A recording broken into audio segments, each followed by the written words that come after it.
Welcome back, everyone, to River and Sea, where we have made it over the river and into Tharbad, which may be a problem in itself because this place is riddled with orcs. Right, Egfried? I can hear orcs prowling among the ruins of the city. Yep, she agrees that there are orcs in the city. And if we do not post a watch, they may surprise us while we rest from the crossing. They've become an ever-growing threat to my own land, and the king has not the strength to oppose them. As such, Rohan suffers. I'll help your friend make sure that this campsite remains unoccupied by those who made it if you will hunt the orcs that prowl the city. We'll stay here only long enough to dry our clothes and recover from the crossing. And the fewer orcs between us and the northern road, the better. In other words, I have the smallest set of clothing, so it'll dry out the fastest. So I'm the one who's sent on duty. Alright, now let's see. I need to defeat orcs in the ruins of Tharbad. Oh, here's one right here. Hey!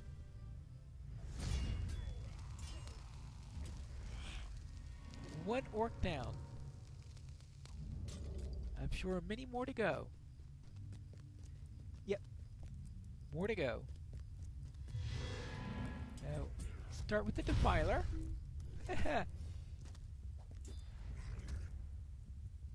You're being tricky, aren't you? There you go. Ah, we have a nice cozy fire now. What do you say about that, Manel dear? How fared you against the orcs? Did any of the orcs bear the insignia that we encountered on the Uruks and Swanfleet? Nope, I didn't see any of them. Well, anything to say about this, Aefrith? Orcs bearing this white hand have appeared in Rohan of late. And many are the towns and crofts that have been troubled throughout the Rittermark by these orcs. The king's illness prevents him from properly dealing with these raiders, and every day the kingdom grows more weak, more frail. But who commands this tribe against my people?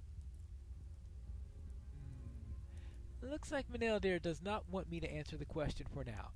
Yes, that does seem to be the way of that kind. Some high chieftain, perhaps. Still, the orcs here in Tharbad need not serve beneath the White Hand to endanger my own errand or your own. There are other fires in the west, on the farther side of the broken bridge from here. And if you clear away their defenders, we'll rest more easily and be better prepared to travel safely throughout the city. So scout the campfire to the west of the broken bridge. And that means this way up around somewhere. Well, there seem to be plenty of orcs all around here.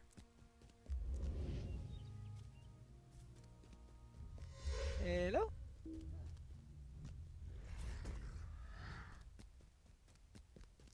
Ah. This looks like the perfect direction for a campsite. And also, a couple of levels. Be nice for the Orc Slayer deed. But I like the glimpse of the weapons of a man fighting further to the west. Well, let's deal with these orcs first. Then we can worry about anyone who may be to the west. And whack! Now, let's see if we could find out what's going on in here. And is he a danger to us? Well, he doesn't look like an orc. And there are orc corpses around him. I guess that's promising. He seems to be quite wary. Hello there? Hail, friend, if friend you be. Do my eyes play some trick? You are a halfling, are you not? I have heard tell of such folk, but I have not beheld one such as you before. A halfling. Oh, I call your pardon, stranger. If you are a foe of orcs, then we share that in common. And I deem from your gear that you're a traveler yourself and no stranger to either hardship or fighting. So it is with me, though I am new to this land. Don't worry, I'm pretty new to this land also. And how about this? Okay, guess it doesn't matter which earring I take. Boromir is my name, and I've come from Minas Tirith by a long road on an urgent errand. The crossing of the river proved treacherous, and I was forced to abandon my steed. I ran afoul of orcs amongst the ruins, as you can see, and one of their cowardly thieves stole my pack. When I have recovered it, I'll resume my quest. If you can catch this thief for me, I'll be indebted to you, my good, halfling. I think he ran off to the southwest. Southwest. Alright.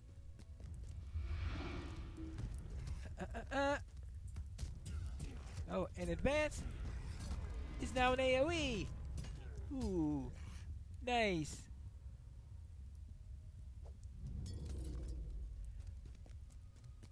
So, yeah, that was one of my more recent additions for my red line. Hey, you. Okay. Now, oh yes, I am supposed to be looking for the thief. I'm going around trying to cut a swath all over the place. Oh, here we are. One orc thief. What? Someone who's actually a higher level than I am? Well, that's one way to get rid of higher level orcs. Let's get back to camp. Oh no, not back to camp. Back to Boromir. I trust that this is your pack? You must have struck fear into the heart of that thief, my new friend. This pack is much lighter than it was when he stole it, and it seems that he scattered its contents amongst the ruins in his eagerness to escape. Oh, might it trouble you to gather up the lost supplies? I'll see, assuming he didn't pass it along to other orcs or anything like that. Now, what have we got here?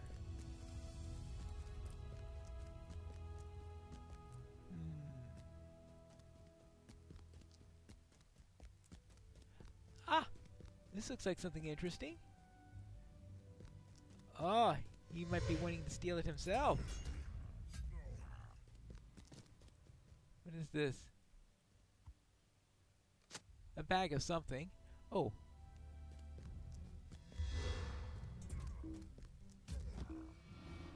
No, he didn't have any supplies on him.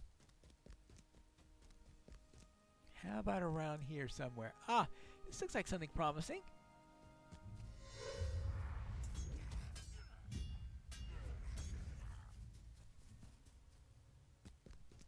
Yep. Now, where's the third one?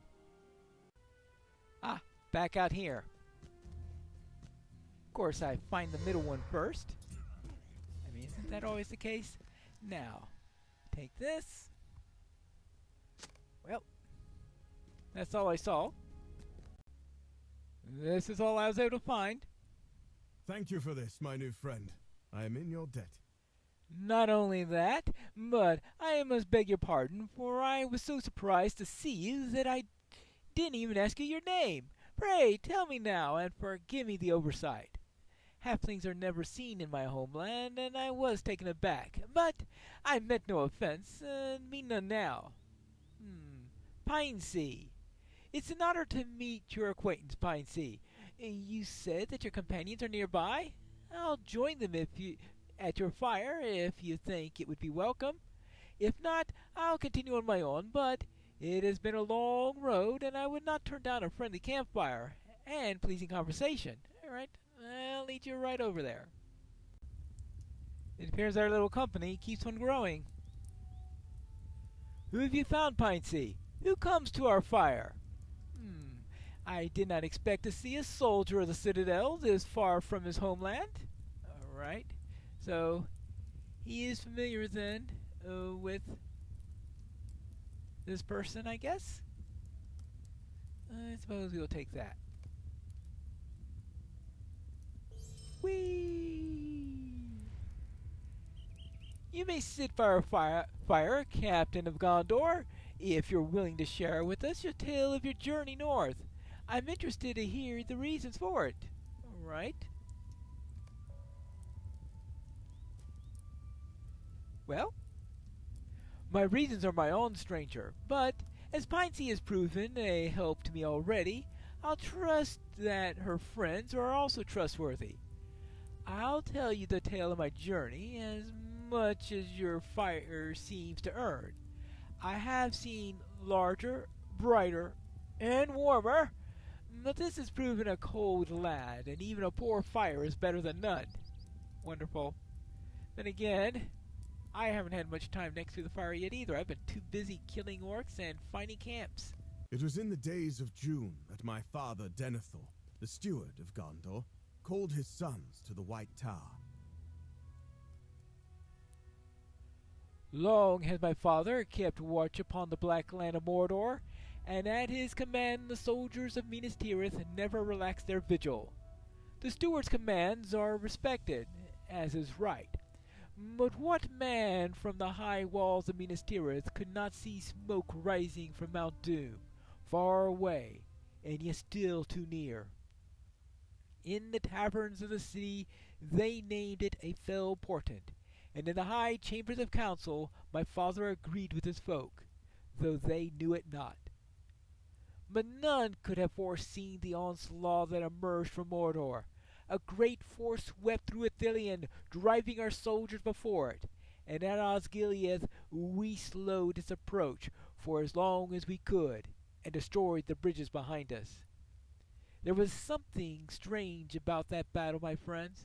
There were strange omens before and during the fighting, but neither my brother Faramir nor I could understand their meaning. We spoke of them to our father. All right.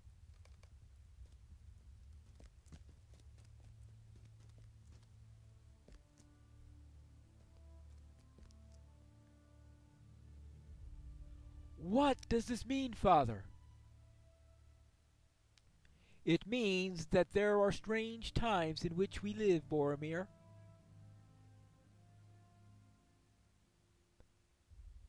Speak to me not of fairy stories. Oh, maybe a message, oh yes.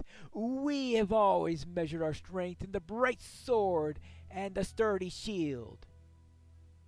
And so we will today. I'm sorry, Father. We mean not to question your wisdom, Father.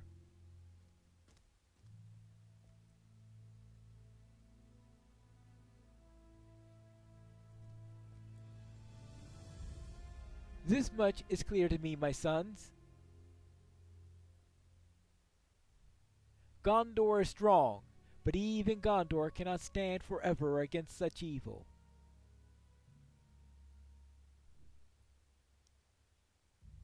Can it be that names out of legend may hold some key to defeating the enemy? Imladris. Can it be?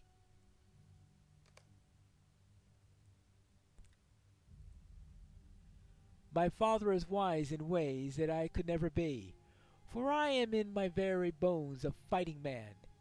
The stories with which I grew up shaped me to be this. But the steward of Gondor must be a learned man if he is to guide Gondor through the troubled times as these. What the name Imladris meant to my father he would not say, only that it was a place far to the north where lived Elrond the Half-Elven, who is said to be the greatest of all lore masters of Middle-earth, canny and dangerous. Few or none in Gondor know where this place might be, my father told me. My brother Faramir volunteered at once to seek out this place, and to ask Elrond Half-Elven if he might know the meaning of the many strange portents. that we have seen in recent days. I knew the road would be full of danger, and took the journey for myself. My father was most wroth at my choice, and he argued against it, but at last he gave me the leave to depart. He must have seen that I could find the secret dale in which Imladris lies, and bring back knowledge to aid Gondor. Before I set forth, my father impressed upon me the need for secrecy. Enemies could lurk anywhere, my son, he told me. Remember that Gondor needs you. Return with the knowledge the half-elven can provide, as quickly as you can. More quickly if you deem the quest to be a foolhardy one. I assured him that I would not abandon the quest, and departed at first light, taking the west road into Rohan. As is custom, I called upon Theoden, king of Rohan, upon arriving at his city.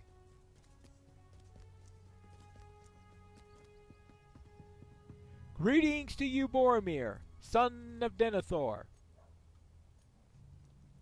You are welcome to Meduseld, ruling seat of Theoden King.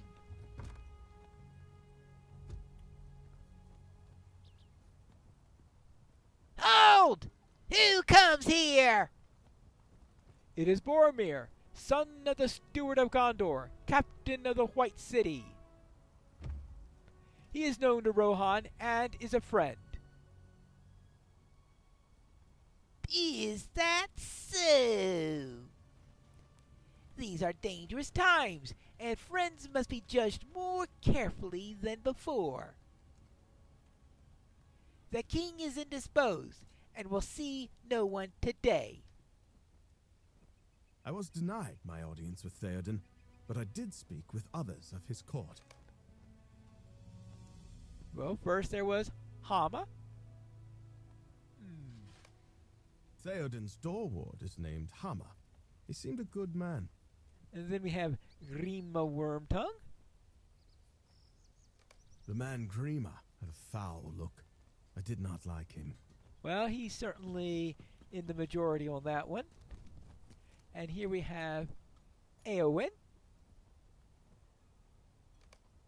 I know not what to make of Eowyn, the king's niece. Are all women of Rohan so eager to fight? All right, and here we have Theodred, the king's son. May Theoden recover from his illness, but if he does not, Theodred will be a good king. And finally, we have Eomer. Those things. I sparred for a time with Eomer, nephew of Theoden, a good man. I could not tarry long at Edoras. My obligation to call upon Theoden satisfied as best as could be managed, I left Edoras and continued my journey. I would pass through the Gap of Rohan and then turn north for lands that I had never seen. Then we arrive at the Gap of Rohan. But as I neared the fords of Isen, to my surprise I encountered someone I had not expected to see. I dismounted to speak with him. Ooh, and who was that?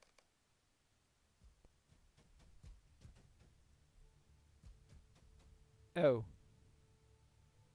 Hail to you, son of Gondor.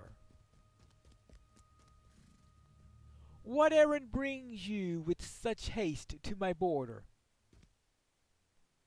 It is an erroneous emergency for the kingdom of Gondor.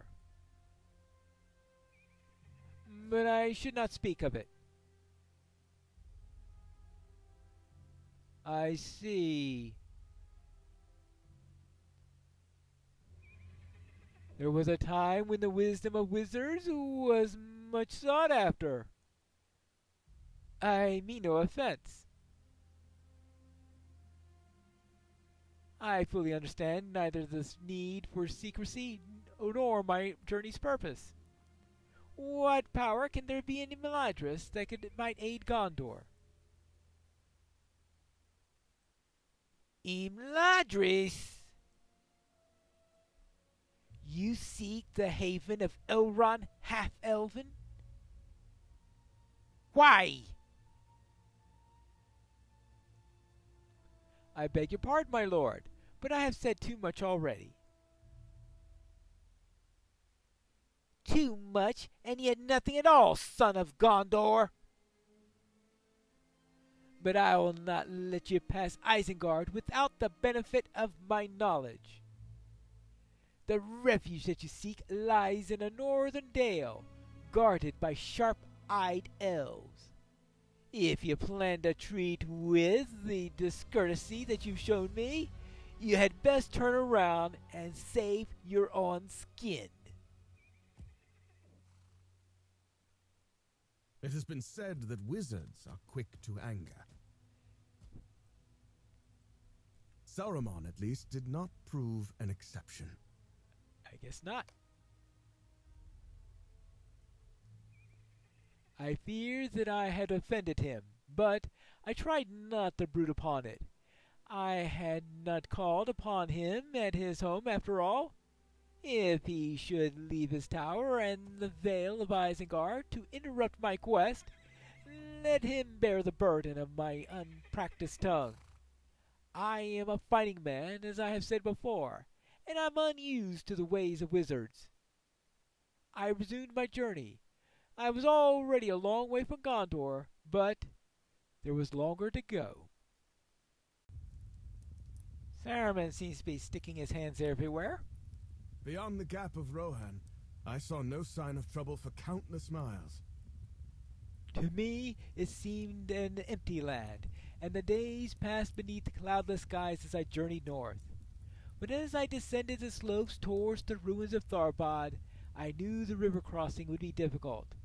I released my steed, setting his eyes towards the bountiful grasses of the Swanfleet before I let him go, and I made the crossing myself. Shortly afterward, I was set upon by orcs, and that's when you found me, Piney. All right. And I guess I'll take this nice little hood. That is my tale. You have no doubt heard more exciting stories than this. Yeah, I suppose that is possible. Yes. That is true. Yes, Manel, dear? Could I speak with you alone for a moment? Yeah, I suppose. Down that way? Alright. Let's have a little conversation. I do not know if we can trust this captain of Gondor. Remember the words of Bregoleth. Bregoloth told us to guard our trust with care, for even seeming allies could harbor treachery in their hearts. Neither do I exclude Aefrith from this warning, but Boromir rode right by Isengard on his way north, and even admitted that he spoke with Saruman. How can we trust his conversation with the White Wizard was as he described? We can't. I think that we should keep what we know to the White Hand to ourselves, for now, just in case Boromir has fallen under the sway of the traitor wizard. We can travel together, at least until we reach Breeland and the Dunedain, but we should keep an eye on both our companions.